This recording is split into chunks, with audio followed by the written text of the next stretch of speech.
Ladies and gentlemen, I have always opined on this platform many times that in politics, nothing happens out of mere coincidence.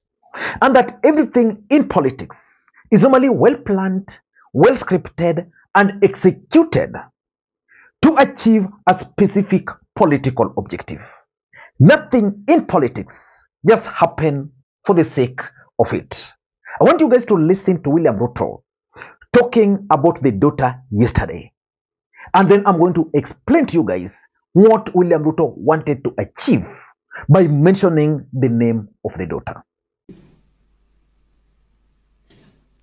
My daughter called me, Charlene, she's here, and she told me I must go to the funeral of General Ogolla. And I want to speak. I told her, Charlene, first, there is no way you are going, and there is no way you are going to speak anywhere.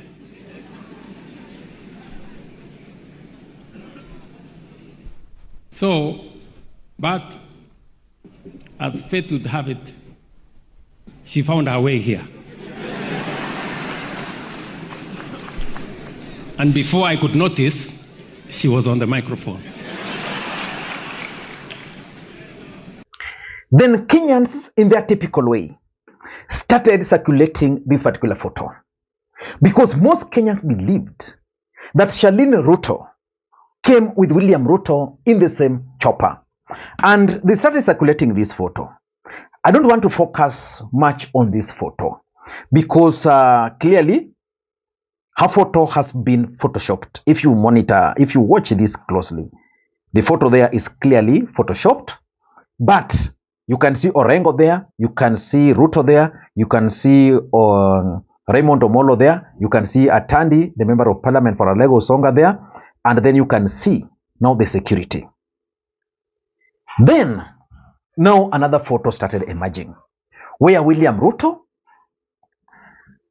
and Rigathi Gachagua walking. Now that's after they've been received by Orengo.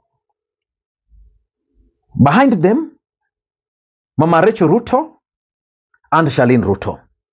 Then if you study the photo very closely, you'll see behind Charlene Ruto is James Orengo. And behind Mama Rachel is Sam Atandi. There is no way Charlene Ruto would have arrived in a different means of transport and then found herself walking on this red carpet, which means they came together as a family. But for me, I don't have any problem with William Ruto walking or traveling with a daughter.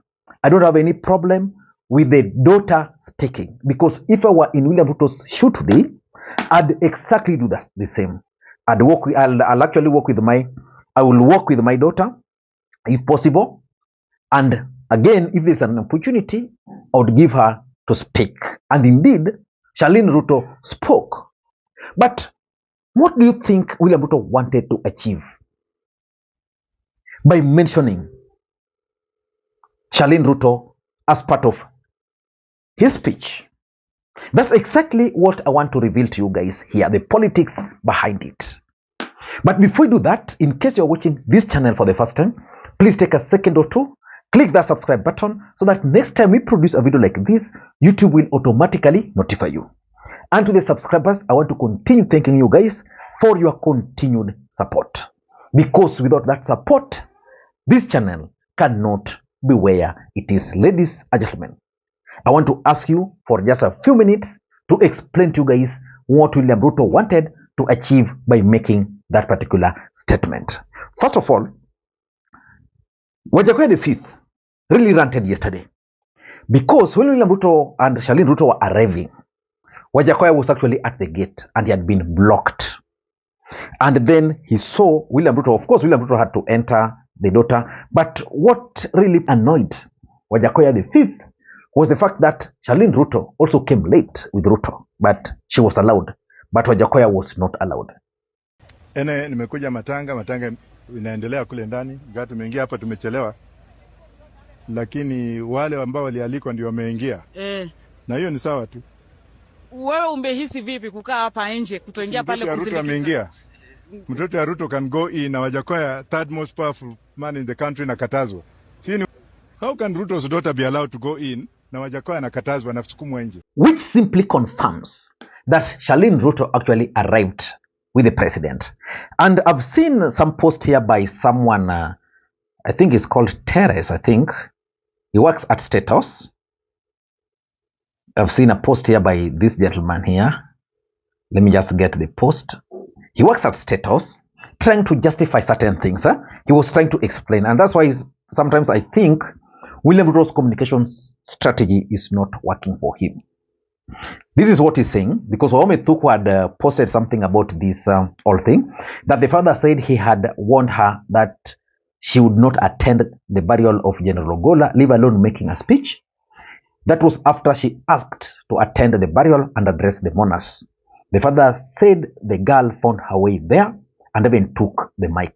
It's not easy to break a military protocol. So even the issue, the idea of talking, that was pre-arranged.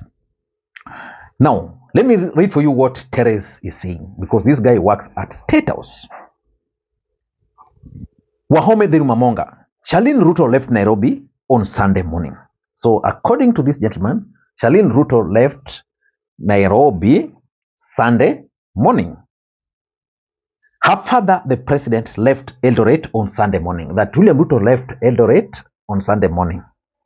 And he's not explaining how they ended up in Siaya at the same place. Because, you know, when the president is flying on another chopper, I want to assume Charlene also used another chopper. When the president is flying from Eldoret, the airspace is normally cleared. No other chopper is allowed to land, because William Ruto had told her, no, you are not coming. So I don't know why he's justifying this. In fact, it's just proving that these guys travel together. There's nothing that stopped Charlene from leaving Nairobi, go to Eldoret, then board the same plane with the father.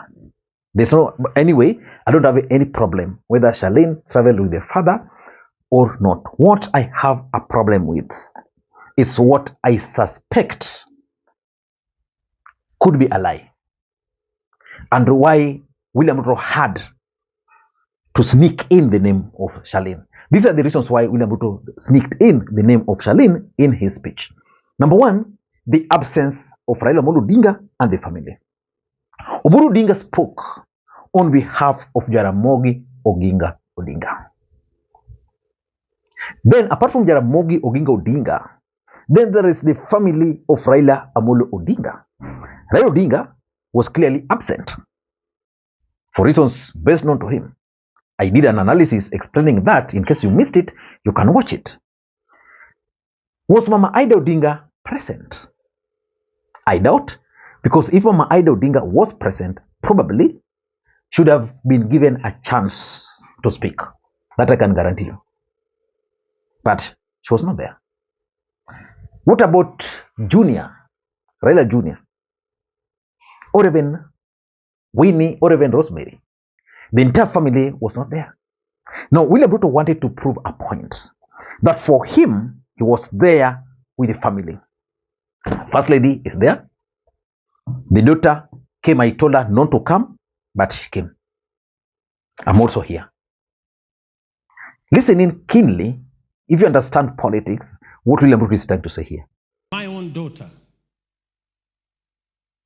was greatly influenced by General Ogolla.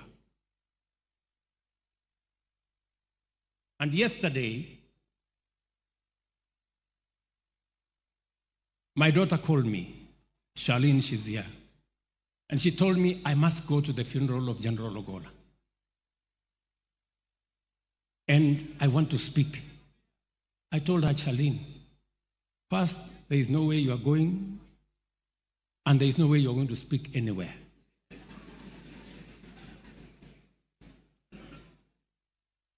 So, but as fate would have it, she found her way here. And before I could notice, she was on the microphone.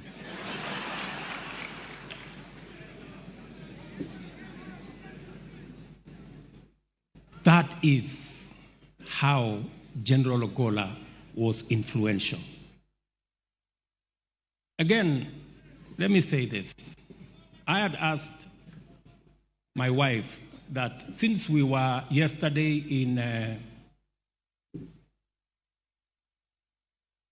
Langata, maybe today she can do something else, because she too insisted that I must be at the funeral of General Ogolla to stand by Eileen, because they were a great people to our nation.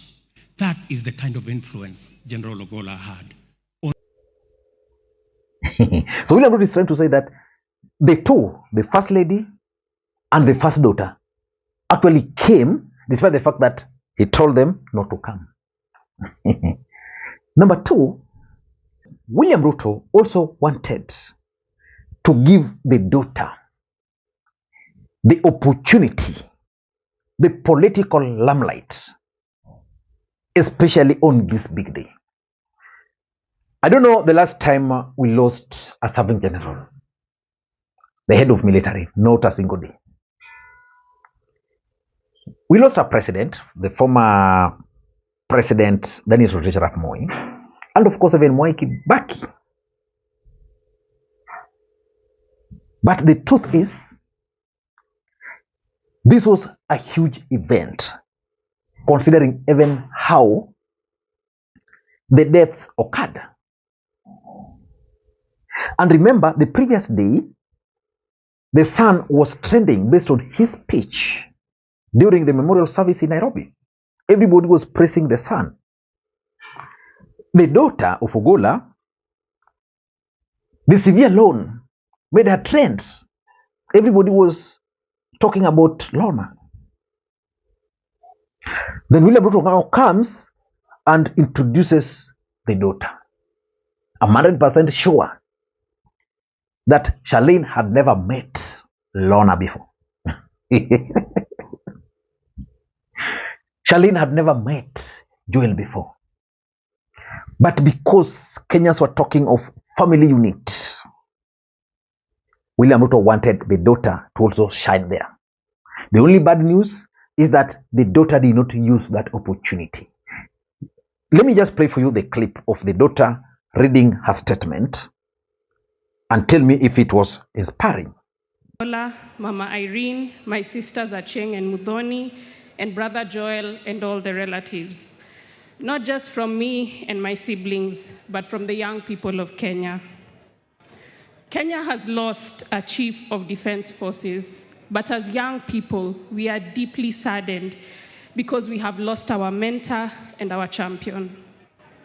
Without a doubt, a very high percentage of our defense forces is made up of young people, but General Ogolla's influence went beyond our young people in the defense forces to those in various leadership positions and fields such as the climate space, sports, health practitioners, and many more. Some messages I have received from the young people. I met him last year and he spoke so highly of the Africa Youth Climate Assembly and even inquired on how we could mainstream the culture of environmentalism and climate action in the forces. And lastly,